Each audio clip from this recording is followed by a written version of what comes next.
funny happens. I'm not like Sharpay. I don't go, I don't know. That's not, that's not part of my warm-up routine. All right. So,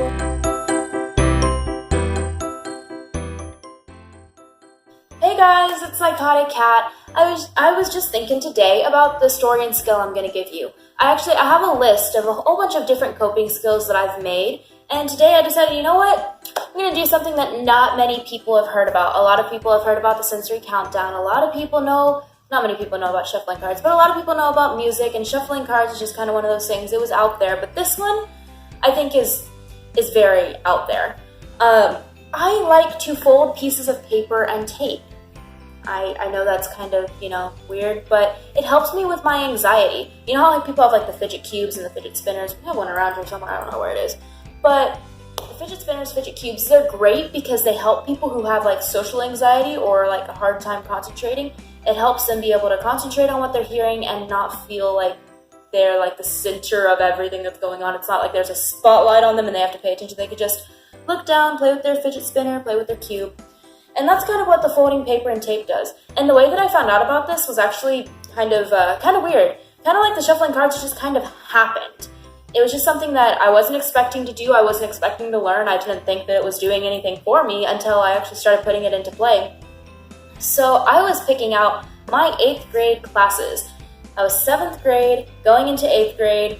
I had only done this once before, and this time I had to choose between a couple of different electives because I was going to be trying out for the volleyball team. So because I was trying out for the volleyball team, I had to choose between a couple of different electives that I wanted to do and that I didn't want to do, and I had to make a couple adjustments to, what path I wanted to take in high school. I went to a really big middle school, so they kind of connect everything. It's a big, long process. So sitting in my counselor's office, I'm talking to her about these different things, and I just start playing with the tape dispenser. She doesn't mention it, doesn't say anything about it. I don't even think she noticed. But I start playing with the tape dispenser and folding the pieces in half, and then folding another piece in half on the opposite direction. And then so it's like fold in half, and then I would go from the top and I would fold the other direction, and then I would fold around, and I would basically just try to cover all of the like sides. I'd try to cover them, if that makes sense. And I'll show you in next week's video for sure. I'll definitely show you. Not next week's, gosh, Wednesday. I'll see you guys again Wednesday.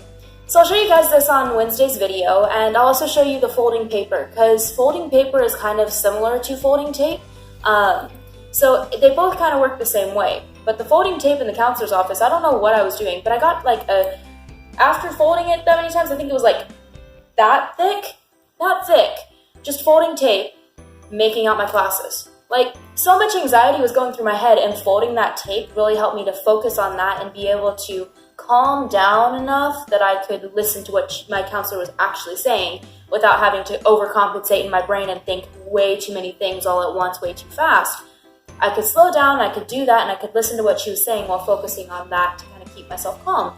Really interesting way to deal with anxiety, I think. I mean, people have different ways. People deal with things in their own way. And there's nothing wrong with that. If folding tape and folding paper does not work for you, I do not blame you. It is one of the weirdest things I've figured out, but I guess it's something like origami. Origami is a coping skill for some people, but I don't like to follow a pattern of how to fold things. I just fold what I feel like. So, I mean, that's kind of the tidbit of how I got this coping skill. It may not work for you. I know I've tried to tell a bunch of people, and they just look at me, they're like, "You're crazy." I'm like, "I know, that's why I'm here. Nice to meet you. I'm Kat. I'm psychotic." Anxiety is one of those really hard things to deal with. Anxiety it's something that can take over your life. Something could go wrong, and you could blame yourself, and the world could blow up. In your mind, this one thing can make your entire world blow up. I've been dealing with that a lot lately. I recently lost my place to live. I have to be out by a certain date, and it's really, really a struggle for me and my husband to try to find the right place to live because we're students right now, and we're relocating to a whole different city because it's cheaper over there, and we don't have jobs there yet. And I lost my car in a crash last month, so my car was totaled. I have no transportation. But like I keep saying in my videos, I'm a Christian. I believe God's got me. But beyond the fact that God's got me, I've got things that I can do here now on earth that really help me with that. And, anxiety has been one that I'm touching on a lot in my videos is because I'm dealing with it a lot. Just being real and raw with you guys, anxiety affects my life so much, and it's hard to deal with. And that's why I want to provide you guys with these skills, these resources, these things that can help you. So anyway, there you go. That's kind of the story and skill and why I do especially anxiety lately. And so if you guys feel like supporting my channel and supporting the things that I do, you can go ahead and go to my Patreon. I have a tier set up where you can donate $2 a month and you go up from there. Whatever you feel like giving, go ahead. The cool thing about this is that not all the funds go to me. Only half of them do. The other half of the funds, 50% of what you give, is going to go to the hotlines and the charities associated with them that are on my website. So my website link is all the way down in the bottom of the description. You can click that, as well as my Patreon account. So y'all can look at both of those. They kind of tie together. They're both really important. If you want to go ahead and subscribe, that would be great. And I noticed something. I haven't been telling you guys to click the little bell icon. The bell icon is important, I promise. It will help so much. Just press that little bell icon, press the subscribe button, press the links, and you're good. Anyway, I'll talk to you guys later. Thank you guys so much for watching my videos. I look forward to seeing you again Wednesday. Not gonna mess that up again. Wednesday, not next week. I'll go ahead and show you how to fold paper and tape and how it kind of relaxes me. It's weird, I get it, but maybe it'll work for you. You never know until you try, so don't knock it yet. Don't knock my coping skills. Anyway, bye guys, love you.